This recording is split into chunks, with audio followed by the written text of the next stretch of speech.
সবাইকে স্বাগত জানাচ্ছি। আমি ফিরোজ তোহা। শুরুতেই সংবাদ শিরোনাম জানিয়ে দেব এই মুহূর্তে হাতে পাওয়া সর্বশেষ গুরুত্বপূর্ণ আপডেট বাংলা সংবাদ। শুরুতেই থাকছে বন্যা ইস্যুতে ভারতের হাই কমিশনারকে ডাকলেন প্রধান উপদেষ্টা ডক্টর মোহাম্মদ ইউনূস।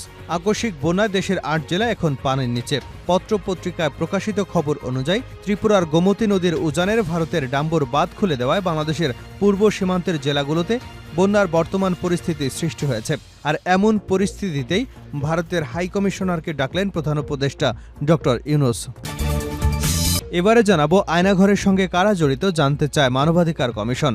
আয়নাঘর নামের গোপন বন্দিশালার বাস্তব অবস্থা, পরিচালনাকারী, আটক ব্যক্তিদের সংখ্যা এবং তাদের পরিচয় সম্পর্কে জানতে চেয়েছে জাতীয় মানবাধিকার কমিশন।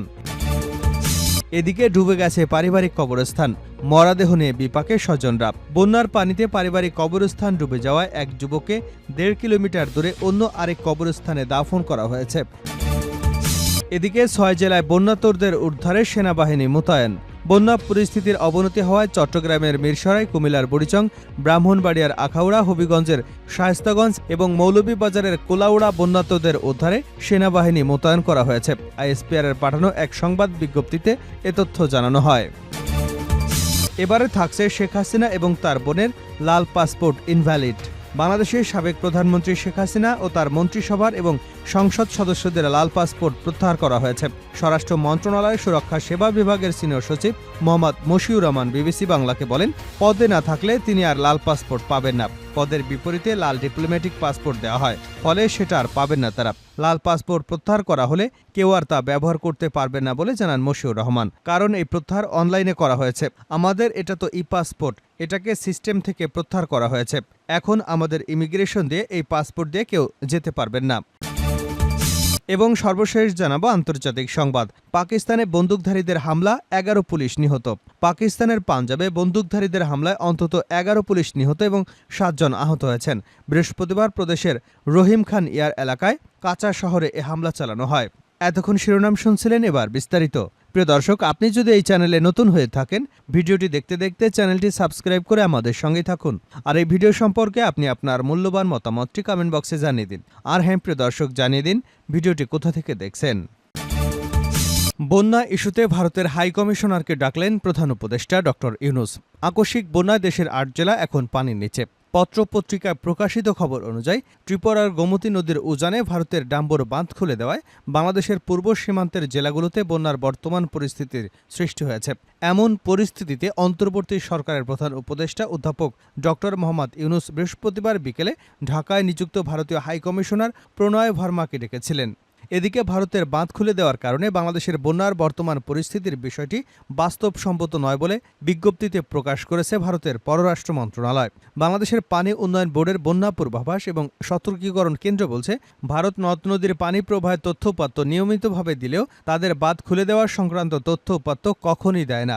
বাঁধ সংক্রান্ত তথ্য-উপাত্ত দেওয়ার জন্য বাংলাদেশ অনেক আগে থেকে ভারতকে প্রস্তাব দিয়ে রেখেছে। বৃহস্পতিবার ভারতীয় হাইকমিশন সামাজিক যোগাযোগ মাধ্যম এক্স হ্যান্ডেলে জানায়, প্রধান উপদেষ্টা অধ্যাপক ডক্টর মোহাম্মদ ইউনূসের সঙ্গে বৃহস্পতিবার সৌজন্য সাক্ষাৎ করেন ভারতীয় হাই কমিশনার প্রণয় ভার্মা। সাক্ষাতে দুদেশের মানুষের শান্তি, প্রগতি এবং উন্নয়নের জন্য হাই কমিশনার ভারতের অঙ্গীকার পুনর্ব্যক্ত করেছেন। কূটনৈতিক সূত্রে জানা গেছে, ভারতীয় হাই কমিশনকে ডেকে প্রধান উপদেষ্টা বলেন যে ত্রিপুরার গোমতী নদীর উজানে ভারতের ডাম্বুর বাঁধ খুলে দেওয়ার আগে বাংলাদেশকে সতর্ক বার্তা দিতে পারত ভারত। তাহলে বাংলাদেশ আগে থেকে প্রয়োজনীয় ব্যবস্থা নিতে পারত, জনজীবনের ভোগান্তি এবং ক্ষয়ক্ষতি লাঘব করা যেত। এর আগে প্রধান উপদেষ্টা অধ্যাপক ডক্টর মোহাম্মদ ইউনূসের সঙ্গে যমুনায় বৈঠক করেন অন্তর্বর্তী সরকারের উপদেষ্টারা। বৈঠক শেষে তথ্য উপদেষ্টা নাহিদ ইসলাম সাংবাদিকদের বলেন, কোনো ধরনের আগাম সতর্কতা এবং পূর্ব প্রস্তুতি নেবার সুযোগ না দিয়ে ভারত খুলে দিয়েছে তাদের বাঁধ। এর মাধ্যমে ভারত অমানবিকতার পরিচয় দিয়েছে এবং বাংলাদেশের সঙ্গে অসহযোগিতা করছে। পরিবেশ, বন এবং জলবায়ু পরিবর্তন বিষয়ক উপদেষ্টা সৈয়দা রেজওয়ানা হাসান সাংবাদিকদের বলেন, ভারতের কাছে আনুষ্ঠানিকভাবে বাংলাদেশের বন্যার কারণ জানতে চাওয়া হবে। দুর্যোগ ব্যবস্থাপনা ও ত্রাণ উপদেষ্টা ফারুকী আজম সাংবাদিকদের বলেন, বন্যা আকস্মিকভাবেই হয়েছে বলে ধারণা করছে। ভারত বাঁধ খুলে দিয়েছে বলে পত্রপত্রিকায় লেখা হচ্ছে। এনে উপদেষ্টা পরিষদে বৈঠক হয়েছে। আমরা ভারতের সঙ্গে যোগাযোগ করবার চেষ্টা করছি। ভারত পানি ছেড়ে দিয়েছে বলে শোনা যাচ্ছে, সেটা তথ্য আমাদের কাছে নেই। সরকারের পক্ষ থেকে ভারতের সঙ্গে যোগাযোগ করবার চেষ্টা হচ্ছে। ভারতের হাই কমিশনারের সঙ্গে প্রধান উপদেষ্টা এ বিষয়ে বৃহস্পতিবার বৈঠক করেন। আয়নাঘরের সঙ্গে কারা জড়িত জানতে চায় মানবাধিকার কমিশন। আয়নাঘর নামে গোপন বন্দিশালার বাস্তব অবস্থা, পরিচালনাকারী, আটক ব্যক্তিদের সংখ্যা এবং তাদের পরিচয় সম্পর্কে জানতে চেয়েছে জাতীয় মানবাধিকার কমিশন। স্বরাষ্ট্র মন্ত্রণালয়ের কাছে এসব তথ্য জানতে চেয়েছে কমিশন। 25শে সেপ্টেম্বরের মধ্যে স্বরাষ্ট্র মন্ত্রণালয়ের জননিরাপত্তা বিভাগকে এসব তথ্য সংবলিত প্রতিবেদন দিতে বলা হয়েছে। বৃহস্পতিবার জাতীয় মানবাধিকার কমিশনে এক সংবাদ বিজ্ঞপ্তিতে এ তথ্য জানানো হয়। এতে বলা হয়েছে, বিভিন্ন গণমাধ্যমে প্রকাশিত সংবাদের পরিপ্রেক্ষিতে মানবাধিকার কমিশন স্বপ্রণোদিত অভিযোগ গ্রহণ করেছে এবং আয়নাঘর সম্পর্কে পরিপূর্ণ তথ্য প্রকাশের দাবি জানিয়েছে। জাতীয় মানবাধিকার কমিশনের চেয়ারম্যান কামাল উদ্দিন আহমেদ স্বাক্ষরিত বিজ্ঞপ্তিতে বলা হয়েছে, আগামী 25শে সেপ্টেম্বরের মধ্যে স্বরাষ্ট্র মন্ত্রণালয়ের জননিরাপত্তা বিভাগকে আয়নাঘর সম্পর্কিত প্রতিবেদন দিতে বলা হয়েছে। এ সময় আরও কোনো ব্যক্তি নির্যাতন সেলে আটক থাকলে দ্রুত মুক্ত করা এবং আয়নাঘর তৈরির নেপথ্যের কারিগরদের বিরুদ্ধে আইন অনুযায়ী ব্যবস্থা নিতেও বলা হয়েছে। বিজ্ঞপ্তিতে আরও বলা হয়, বিগত সরকারের পতনের পরের দিন থেকে নিখোঁজ ব্যক্তিদের অনেকেই পরিবারের কাছে ফিরতে শুরু করেছেন। এতে গত 1.5 দশকে সরকারের গুমের ঘটনার সত্যতা প্রকাশ পেয়েছে। দীর্ঘদিন আয়নাঘরে আটক ব্যক্তিদের সাক্ষাৎ থেকে ভয়ঙ্কর চিত্র ফুটে উঠেছে, তা অত্যন্ত নির্মম এবং অমানবিক। কমিশন বলছে, কোনো ব্যক্তি অপরাধ করলে বাংলাদেশের সংবিধানের 35 অনুচ্ছেদ অনুযায়ী প্রকাশ্য আদালতে দ্রুত বিচার করবার বাধ্যবাধকতা রয়েছে। তা সত্ত্বেও আয়নাঘরের বন্দীদের বিচারের সম্মুখীন না করে বছরের পর বছর গোপনে আটক করে রাখা হয়েছে।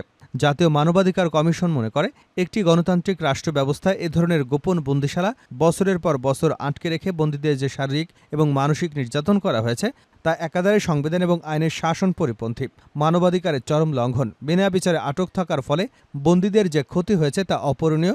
বন্দীদের প্রত্যেকে ক্ষতিপূরণ পাওয়ার দাবিদার। ডুবে গেছে পারিবারিক কবরস্থান, মরদেহ নিয়ে বিপাকে স্বজনরা। বন্যার পানিতে পারিবারিক কবরস্থান ডুবে যাওয়ায় এক যুবককে 1.5 কিলোমিটার দূরে অন্য আরেক কবরস্থানে দাফন করা হয়েছে। বৃহস্পতিবার দুপুরের দিক নোয়াখালীর কবিরহাট পৌরসভার 9 নম্বর ওয়ার্ডের ঘোষবাগ গ্রামে এ ঘটনা ঘটে। মৃত আরজু ওই গ্রামের লোকমান হোসেনের ছেলে। স্থানীয়রা জানান, আরজু আগে থেকেই অসুস্থ ছিল। বুধবার বিকেলে তাকে উন্নত চিকিৎসার জন্য ঢাকায় নেবার পথে কুমিল্লা পৌঁছলে মারা যায়। বন্যার পানির জন্য তার লাশ খাটিয়ায় নিয়ে পারিবারিক কবরস্থানে দাফন করা সম্ভব হয়নি। কবিরহাট পৌরসভার সাবেক মেয়র তালাবক্স তাহের টিটু বলেন, আরজুর পারিবারিক কবরস্থান কোমর পানিতে নিমজ্জিত, এজন্য তাকে পারিবারিক কবরস্থানে দাফন করা যায়নি। 6 জেলায় বন্যার্তদের উদ্ধারে সেনাবাহিনী মোতায়েন। বন্যা পরিস্থিতির অবনতি হওয়ায় চট্টগ্রামের মিরসরাই, কুমিল্লার বড়িচং, ব্রাহ্মণবাড়িয়ার আখাউড়া, হবিগঞ্জের শায়েস্তাগঞ্জ এবং মৌলভীবাজারের কোড়াউলা উপজেলায় বন্যার্তদের উদ্ধারে সেনাবাহিনী মোতায়েন করা হয়েছে। আইএসপিআরের পাঠানো এক সংবাদ বিজ্ঞপ্তিতে এ তথ্য জানানো হয়েছে। এতে বলা হয়েছে, সেনাবাহিনীর 17 পদাতিক ডিভিশন, 24 পদাতিক ডিভিশন এবং 33 পদাতিক ডিভিশনের সেনা সদস্যরা নিজ নিজ দায়িত্বপূর্ণ এলাকায় পানিবন্দী মানুষকে নিরাপদ স্থানে সরিয়ে নিতে উদ্ধার কার্যক্রম পরিচালনা করছেন। এছাড়া ফেনী, চট্টগ্রাম, মৌলভীবাজার, হবিগঞ্জ সেনাবাহিনীর 5টি মেডিকেল টিম চিকিৎসা সহায়তার জন্য মোতায়েন করা হয়েছে। এর আগে বুধবার শুধু ফেনী জেলার পরশুরাম এবং ফুলগাজী উপজেলায় বন্যা দুর্গতদের উদ্ধারে সেনা সদস্য মোতায়েন ছিল। বৃহস্পতিবার আরও 5টি জেলায় উদ্ধার কার্যক্রমে সেনা মোতায়েন করা হয়েছে। এই বিজ্ঞপ্তিতে বলা হয়েছে, বন্যা পরিস্থিতি স্বাভাবিক না হওয়া পর্যন্ত সেনাবাহিনীকে কার্যক্রম অব্যাহত রাখার নির্দেশনা দিয়েছেন সেনাপ্রধান। শেষ করছে আন্তর্জাতিক সংবাদ দিয়ে। পাকিস্তানে বন্দুকধারীদের হামলা, 11 পুলিশ নিহত। পাকিস্তানের পাঞ্জাবে বন্দুকধারীদের হামলায় অন্তত 11 পুলিশ নিহত এবং 7 জন আহত হয়েছেন। বৃহস্পতিবার প্রদেশের রহিম ইয়ার খান এলাকায় কাঁচা শহরে এ হামলা চালানো হয়। পুলিশ জানিয়েছে, ডাকাতের সন্ধানে রহিম ইয়ার খান এলাকায় মরুভূমিতে টহল দিচ্ছিলেন ওই পুলিশ সদস্যরা। এ সময় তাদের উপর হামলা চালানো হয়। হামলাকারীরা রকেট চালিত গ্রেনেড ব্যবহার করেছে। ধারণা করা হচ্ছে তারা ডাকাত, কোনো সশস্ত্র গোষ্ঠী সদস্য নয়। তবে এ পর্যন্ত হামলার দায় কেউ স্বীকার করেনি। পাকিস্তানের দক্ষিণাঞ্চলের পাঞ্জাব এবং সিন্ধু প্রদেশে ডাকাত দমনে প্রায়শই অভিযান চালায় দেশটির নিরাপত্তা বাহিনী। এই ডাকাতরা গ্রাম এবং জঙ্গল এলাকায় গা ঢাকা দিয়ে থাকে।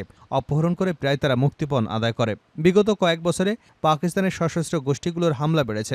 তবে একক কোনো হামলায় এত সংখ্যক পুলিশ সদস্য নিহত হওয়ার ঘটনাই প্রথম। এ হামলার পর পাকিস্তানের প্রধানমন্ত্রী শাহবাজ শরীফ এক বিবৃতিতে জড়িতদের বিরুদ্ধে দ্রুত কার্যকর পদক্ষেপ গ্রহণের আহ্বান জানিয়েছেন। এদিকে গতকালই পাঞ্জাবের একটি স্কুল বাসে হামলা চালিয়েছে বন্দুকধারীরা। এতে 2 শিশুসহ নিহত এবং 6 জন আহত হয়েছেন। এ হামলার দায়ও কেউ স্বীকার করেনি। তবে স্থানীয় একজন পুলিশ কর্মকর্তা বার্তা সংস্থা এপিকে জানিয়েছে, ওই বাসের চালককে লক্ষ্য করেই হামলা চালানো হয়েছিল বলে মনে করা হচ্ছে। শত্রুতা থেকে এ হামলা হয়ে থাকতে পারে।